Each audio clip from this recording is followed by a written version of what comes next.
Hi friends, welcome to our channel. Thangalaan.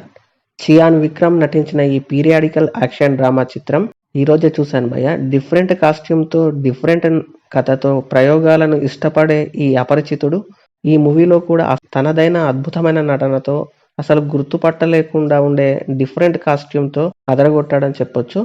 మరి ఈ movie ఎలా ఉంది అనేది ఇన్డెప్త్ రివ్యూలో తెలుసుకోబోయే ముందు మన ఛానల్ని సబ్స్క్రైబ్ చేసి కొంచెం సపోర్ట్ ఇవ్వండి భయ్య. నచ్చితే లైక్ చేయండి. ఇక మూవీ స్టోరీ లైన్ ఏంటంటే, అది 1850 బ్రిటిష్ వాళ్ళు ఇండియాను పరిపాలిస్తున్న కాలం నాటి సెటప్. వేపూరు అనే ఊరిలో తంగలాన్ ఇంకా తన కుటుంబంతో కలిసి జీవిస్తూ ఉంటాడు. ఇది ఇలా ఉండగా బ్రిటిష్ దొర క్లెమెంట్ అక్కడికి దగ్గరలో బంగారం దొరుకుతుందని విషయం తెలుసుకొని తంగలాన్ సహాయం కోరతాడు. మరి తంగలాన్ ఇంకా ఆ ఊరి జనంతో కలిసి వెళ్ళిన బ్రిటిష్ దొరకి ఆ నిధి దొరికిందా లేదా, ఆ వెదకడంలో ఎలాంటి సమస్యలు ఎదుర్కొన్నాడు అనేదే మిగతా స్టోరీ.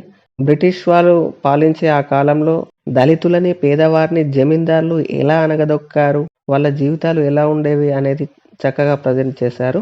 మూవీ చూసాక నాకైతే బాగుంది, ఒకసారి చూడొచ్చు అనిపించింది భయ్య.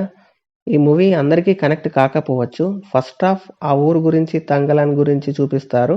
ఫస్ట్ హాఫ్ లో చూపించే ఫ్లాష్ బ్యాక్ స్టోరీ బాగుంటుంది. తంగలాన్ కు కళ్ళలో ఎవరో కనబడడం లాంటి సీన్స్ ఎంగేజ్ చేస్తాయి. మూవీ స్లోగానే ఉంటుంది.